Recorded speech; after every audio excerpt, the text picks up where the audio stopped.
안녕하세요. 재단소 시간으로 돌아왔습니다. 네, 오늘의 문장은 T.S. 엘리엇의 문장을 가져왔고요. 너무 멀리 갈 위험을 감수하는 자만이 얼마나 멀리 가는지 알 수 있다. 라는 문장입니다. 이런 또 제가 싫어하는 종류의.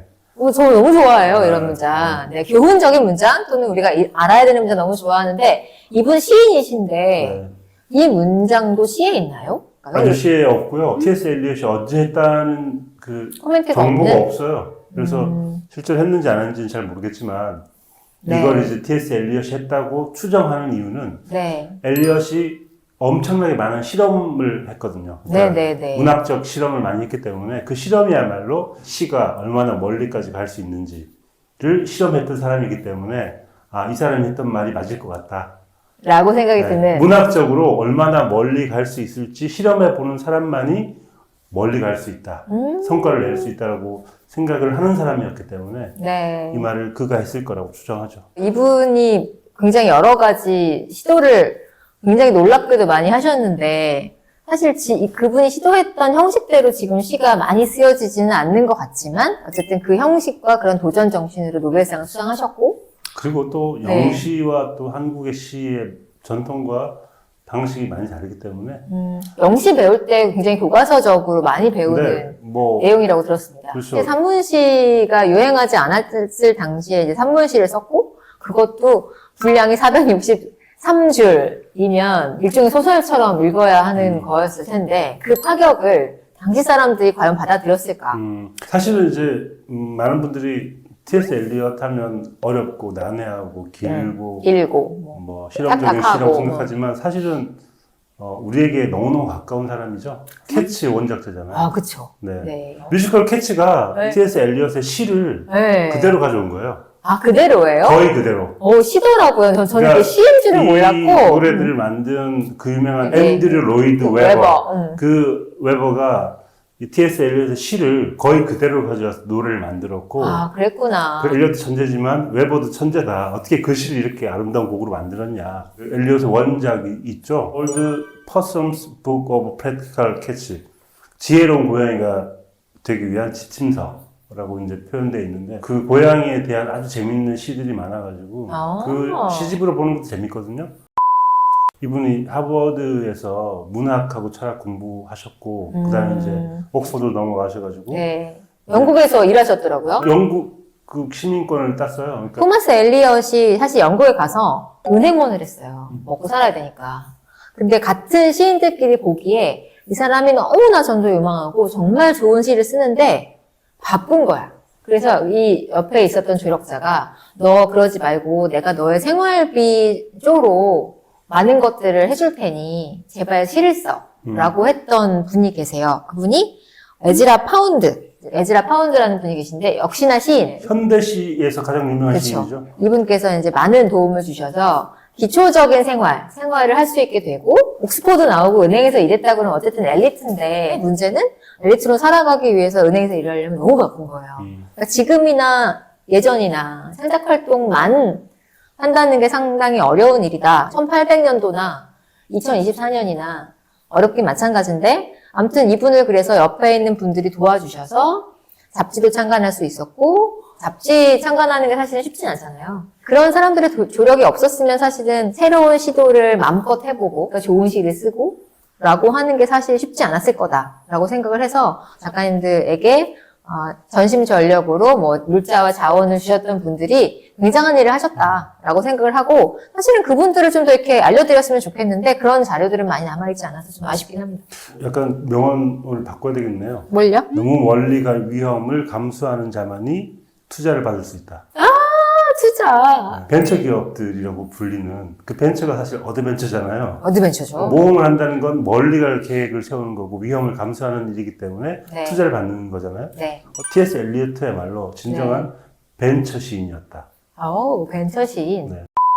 1922년 작품이니까 이제 그 당시에 수많은 작가들이 활개를 펼쳤을 때인데 그때 당시에도 파격적인 작품이었고요. 지금 이제 많은 분들이 평가하는 가장 큰 장점 혹은 혁명적인 지점은 의식의 흐름 같은 기법 같은 거죠. 서사시이기 때문에 전통적인 서사 형식이 있을 텐데 네. 그걸 약간 부쉈어요. 파편화시키고 각각 독립적인 파편의 목소리를 두되 네. 그게 하나의 거대한 줄기에서 벗어나지 않게 꿰는 작업 같은 걸 많이 했고요. 근데 이걸 꿰기 위해서는 이제 이분이 공부했던 것들이 많이 반영이 됐죠. 신화, 문학, 종교 이런 것들이 그 사이사이에 들어가가지고 이걸 다 읽고 나면은 거대한 어떤 의식 같은 걸 느낄 수 있는. 예를 들면 여기 가장 많이 투여된 그 철학 같은 것들이 네. 그리스 신화가 많이 들어가 있었고요. 그들이 좋아했던 문학, 셰익스피어, 네. 단테 이런 문학도 다 정말요? 포함되어 있어요. 그러니까 엄청나게 많은 것들이 어. 막 용광로처럼 이렇게 들어가서 뒤섞인 형태인 거죠. 위대한 작가로 인정받는 이유는 뭐냐면 네. 일종의 용광로였던 거예요. 네. 이것들을 넣어서 자신만의 용광로로 끓인 거죠. 황무지를 보면 수많은 언어들이 들어있어요. 이런 그리스어, 독일어, 뭐 또 이탈리아어 이런 식의 다양한 언어들이 있어가지고 거대한 의식의 흐름 같은 걸 알 수 있게끔 용광로로 녹인 거죠. 그게 어쩌면 엘리어트의 가장 큰 혁명적인 지점이고 지금도 위대한 시인이라고 불리는 이유일 겁니다. 황무지라는 이름처럼 절망적인 이야기를 계속 하다가 마지막 구절이 유명하잖아요. 네. 샨티로 네. 뭔가 최소한의 희망은 남겨두는 듯한 그런 시이기 때문에 그런 시가 아니었으면 우리가 그 구절을 외우지도 못할 거예요. 4월은 잔인한 달이라는 4월이 잔인하다는 것도 되게 약간 재미있는 표현이기도 지금이야 익숙하지만 그때는 전 되게 12월이 잔인한 달 같아요. 많은 사건들을 버무려 넣은 그런 12월이 만들어지고 있는데 이번에 그 알록달록한 등을 보면서 되게 다양한 색깔들이 이렇게나 섞여 있다라는 걸 보여주셔서 그런 부분은 되게 좋았고 이제 앞으로 이제 이걸 잘 정리해야 되겠죠? 너무 멀리 가는 사람 또는 위험을 감수하는 사람 이런 편이세요? 위험을 멀리 가고 감수하거나. 싶어 하고 위험을 감수하고 싶어 하지만 네. 체력적인 한계 때문에 되돌아오죠. 가다가 되돌아오죠. 가보다가 보니까 여기까지 한계인가 보네 하고 이제 돌아가는 거죠. 보스턴 왕복 티켓을 끊어요. 현실 세계에서는 갔다가 돌아올 수 없잖아요. 근데 보스턴 티켓을 끊었다고 치면 네. 가다가 태평양쯤 가다가 네. 너무 먼데 하고 돌아가는 거죠. 대부분의 사람들이 아마 뭐 마음속으로는 한 1000번쯤 왔다 갔다 하실 거고 근데 너무 멀리 한번 가보면 되게 후련한 것도 있어서 저는 뒤를 안 보고 일단 가보는 스타일이긴 한데 뒤로 돌아갈 생각을 하면은 일단 시작을 안 하죠. 왜냐면 돌아가면 너무 손해니까 여기까지 갔는데 뒤로 돌아가면은 간 내가 너무 손해인 것 같아서 돌아가지 않고 더 가보는 편이긴 한데 저도 반대이기 때문에 너무 멀리 갈 위험을 감수하는 자는 네. 너무 멀리 가게 된다. 적당한 곳에서 돌아오자. 이 말 너무나 동의하는 게 가면 알 수 있습니다. 내가 많이 왔구나. 네. 그리고 또 더 하나 알 수 있어요. 더 갈 수도 있구나. 네. 근데 여기서 이제 어떻게 할 것인가 라는 생각은 하게 됩니다.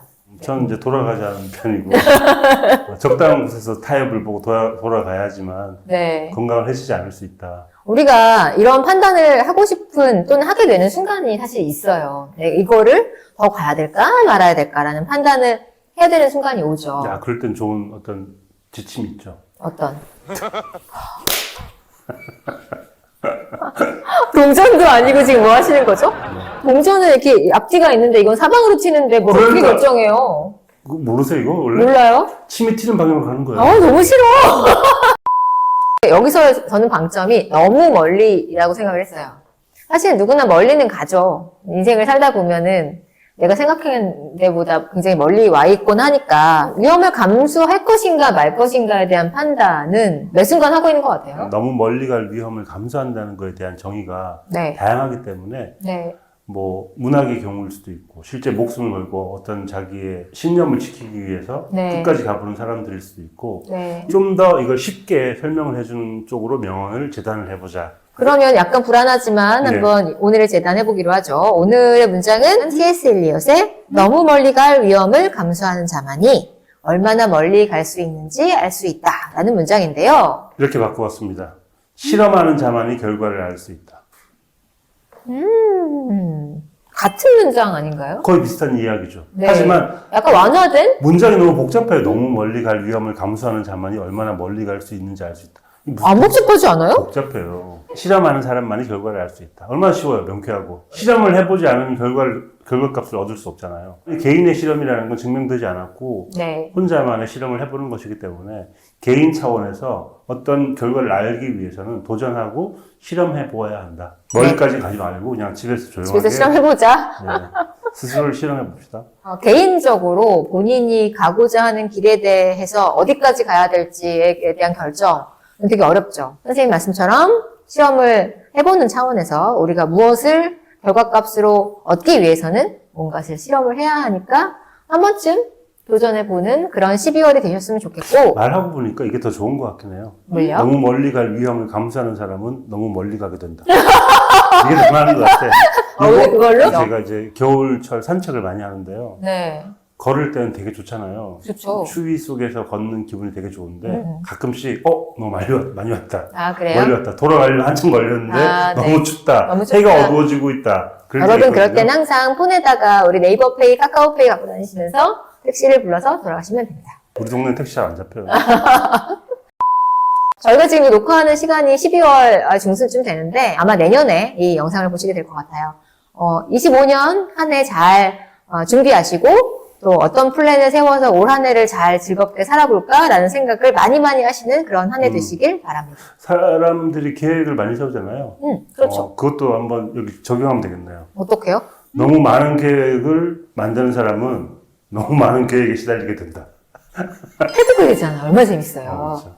아주 많이 꽉꽉 채우셔가지고 그 중에서 사실 우리 플랜대로 다 인생이 되지 않아서 한 10개쯤 채우면은 한 2-3개는 잘 안 되더라고요. 그러니까 그런 거 다 생각하셔서 많이 채워서 많이 해보는 그런 25년 되시길 바랍니다. 네, 저희는 다음 시간에 뵙겠습니다. 구독, 좋아요 눌러주세요. 감사합니다.